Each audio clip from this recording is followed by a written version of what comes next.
Hello, this is me, Sheena, and here's my sign name, kind of a Y hand shape with my fingers wiggling.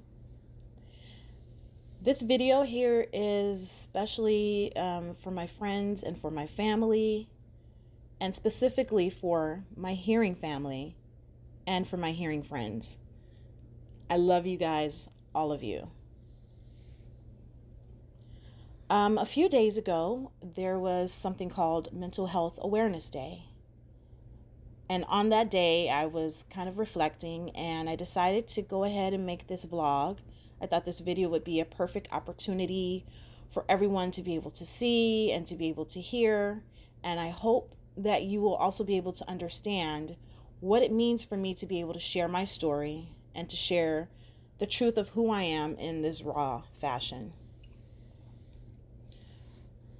I want you all to know that I love you all. I love you guys so much. I really, really do. My story that I'm sharing with you is about my depression. The depression I've experienced, the mental health issues that I've experienced have led me to become an advocate for people who are going through their own different kinds of mental health needs. And I just think it's really important for this vlog, for this video to be shared because I want everyone to know.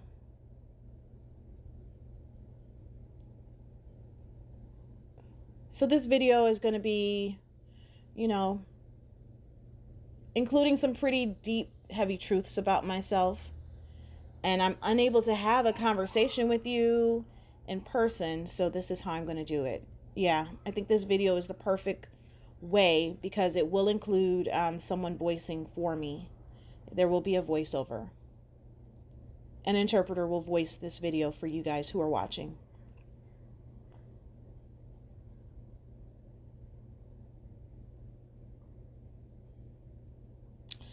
I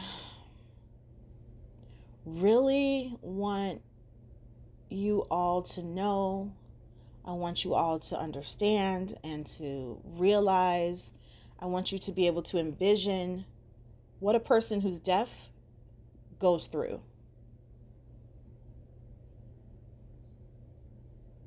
And by this, I mean specifically a deaf person, what their experience is what they go through when they have a family who's hearing. And when they get together with friends and other people who are hearing, what that experience is like. As a child growing up, I experienced severe depression for many years, but I didn't understand that that was depression until much later on in my life. In 2015 is when I realized that I was experiencing depression, and that's when I was able to escape from a relationship where I was experiencing domestic violence. When I got out of that relationship that was plagued with domestic violence, that's when I really feel like my depression just allowed me to hit rock bottom.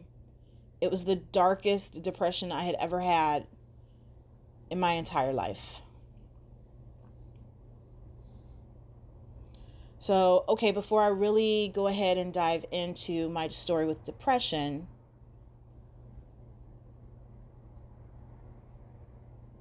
when it comes to my depression, I have several different ways to cope. There's quite a variety of ways that I can cope with that. And I've also recognized that I have it's PTSD, which is post-traumatic stress disorder. I also have anxiety. And I've learned that my anxiety manifests itself through crying, consistent crying. I used to wonder, why do I cry so much? And I learned that it was from my anxiety. People used to always call me, oh, you a crybaby. Oh, you a crybaby. And that was quite painful for me. But since then, I have learned that part of my anxiety does manifest as crying. And that's because I grew up as a child with fears that I still carry with me today. Okay, so now I want to get into a little bit of what my depression has looked like over these years.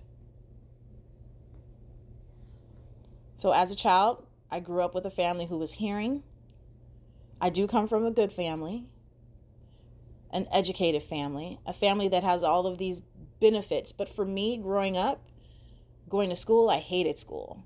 I went to a mainstream school where I was a deaf student with lots of hearing students around. And I traveled from school to school. I was placed in different schools because of the lack of communication access, the lack of interpreters provided for me at those schools. And I do recall crying a lot as I grew up. I was emotional, I was rebellious, and that's because I did not have any access to communication with my family. I remember going to the doctor's office as a child, and I would cry, "What's going on? What's going on?" I didn't know what was happening during these doctor's appointments. It wasn't until I was 18 years old that I finally understood what it meant to go into the doctor's office. And that's because at age 18, I let the doctors know that I wanted an interpreter to be provided for my appointments so I could understand clearly what was going on, so I could connect with the doctor. So I had an ASL interpreter ready for my appointment, and that's when I finally understood. And I learned that I had a right to an interpreter from the deaf school. The deaf school taught me a lot about my rights as a deaf person. And I really have a lot of gratitude and want to thank the School of the Deaf for that.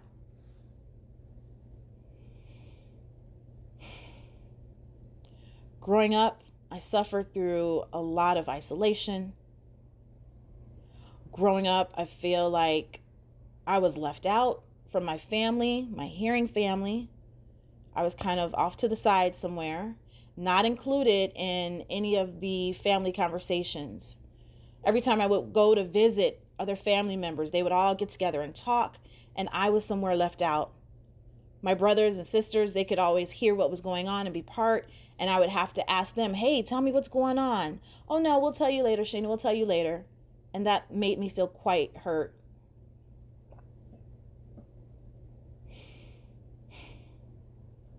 To experience that, the constantly being left out, the constantly having to ask someone what was being said, what's going on. It got to the point where that happened so much, I just got fed up and started to withdraw from my family. And instead, I would go spend time with my friends who were deaf. Do you understand why I'm always going to see my deaf friends and hang out with them? Why I always travel with my deaf friends?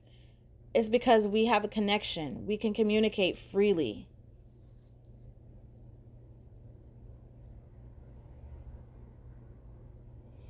So, me withdrawing from my hearing family started to happen after I graduated from high school.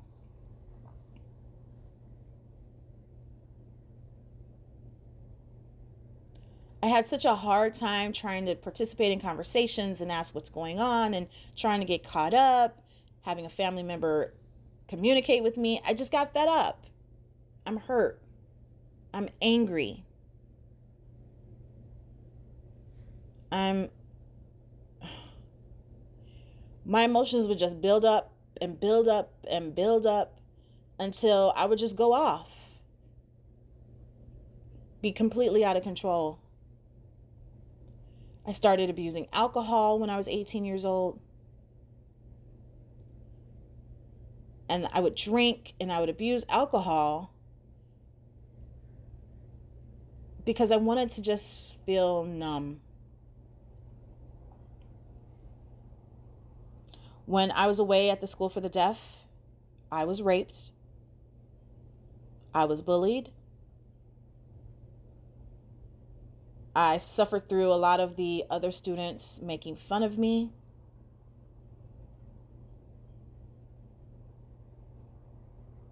The students who were there, they would do things like make fun of my name sign. They would use offensive signs to substitute for my name sign. And I was angry.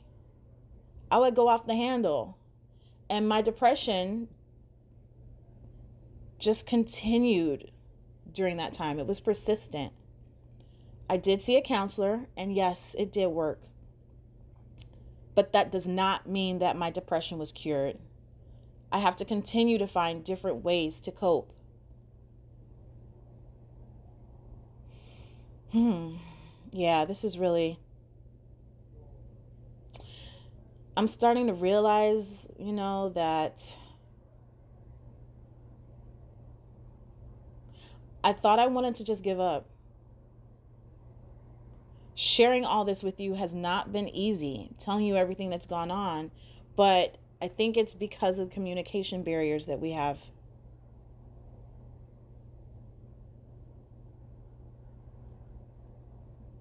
So I left my family.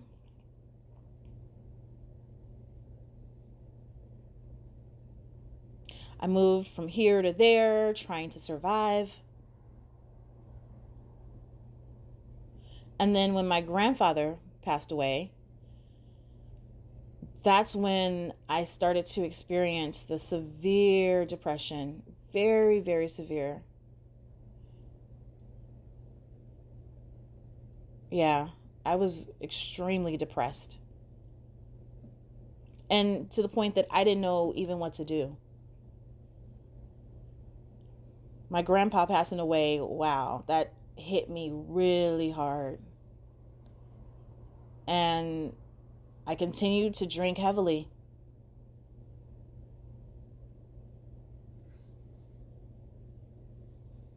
And I was also involved in a relationship where I experienced domestic violence.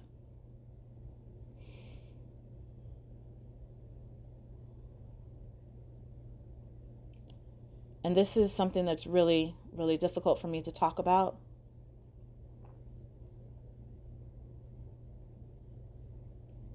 So when I was involved in that relationship where I experienced the domestic violence, I also experienced sexual assault.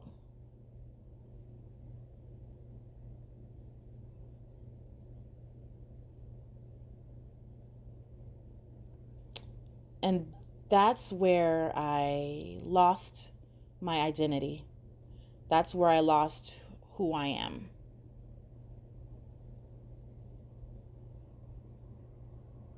I feel like I was lost.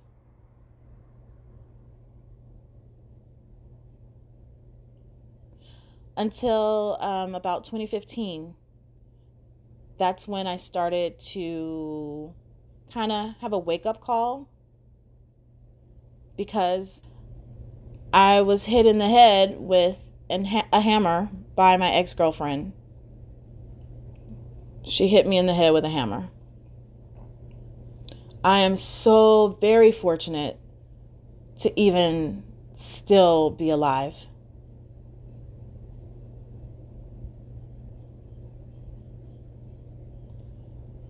When I learned that that had happened, that my ex-girlfriend had hit me in the head with a hammer,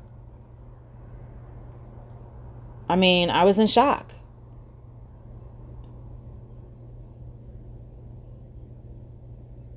The anxiety that I already had worsened, and I was trying to figure out what to do, so I had to escape. I had to. And at that time, when I left, I was completely lost. I did not know who I was. I had to fight and fight and fight to figure out my identity.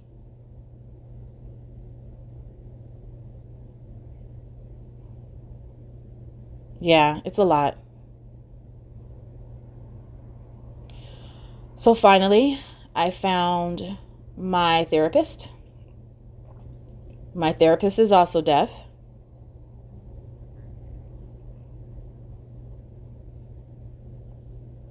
My therapist helped me to really understand my identity, my life, what I experienced as a child growing up. So many things I learned from my therapist. I learned so much. Like how all of this plays a part in my depression. and that there is no cure for my depression. I just have to continue using my coping strategies.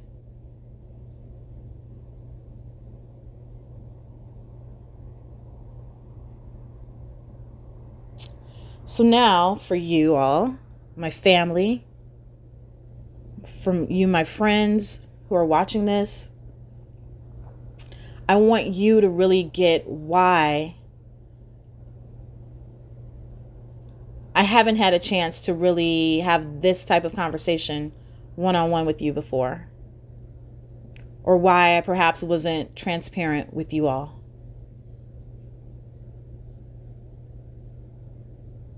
And the reason is the communication barriers that exist between us. For a long time, I didn't say anything about this because of my depression.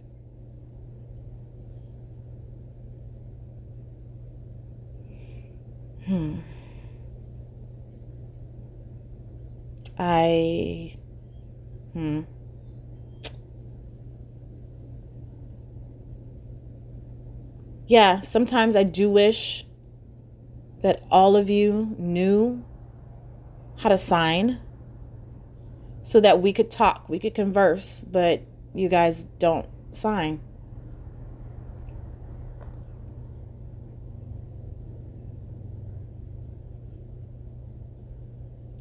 And there's so many reasons why I just withdrew from the family. I was left out.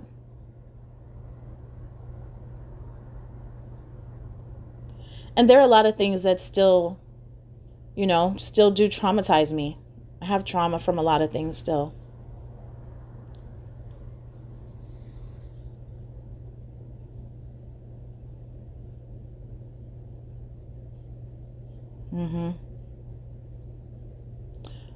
But again, I want you all to know that I love you. And I don't want you to think that I'm avoiding you. That's not true. It's just that I'm very frustrated trying to navigate communication with you all. Sometimes I get sick of some of my family members who tend to call another family member who knows sign language. They rely on that family member and they want to just complain about something that I've posted on Facebook, something that I've said. But guess what? I said what I said. That's my Facebook. That's my opportunity to express myself.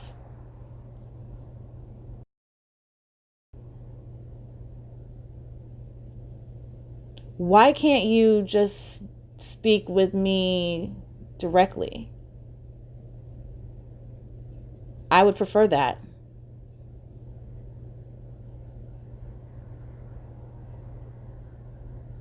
I mean, to have another person tell me what you said, come on.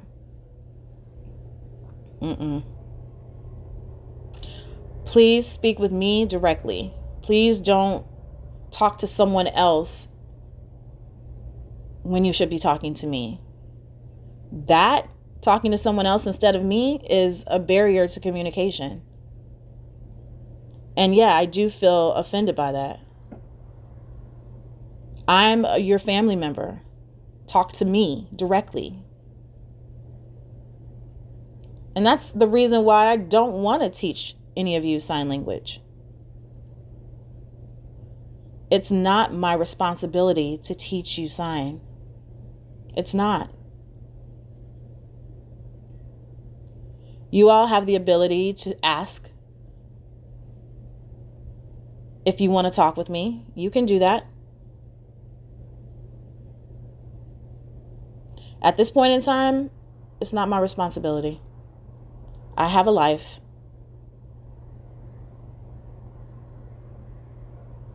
And I've gone through a lot. And I've got a lot on my plate right now. I have to fight for myself. And I have to fight for my rights as a deaf person. This has not been easy. So at this point, if you want to learn to sign, then come on, take it upon yourself to do so. For those of you who have deaf friends or someone in your family who's deaf, please be considerate. Please include that deaf person.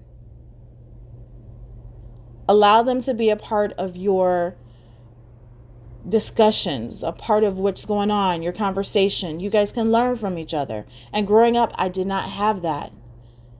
There's so many people in my family that I've never gotten to know in my own family. Yeah, it's sad, but it is what it is. It's the truth.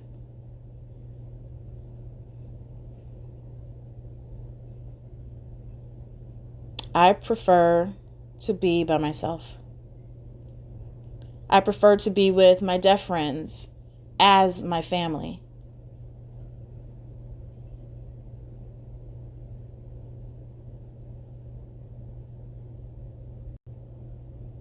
Thank you.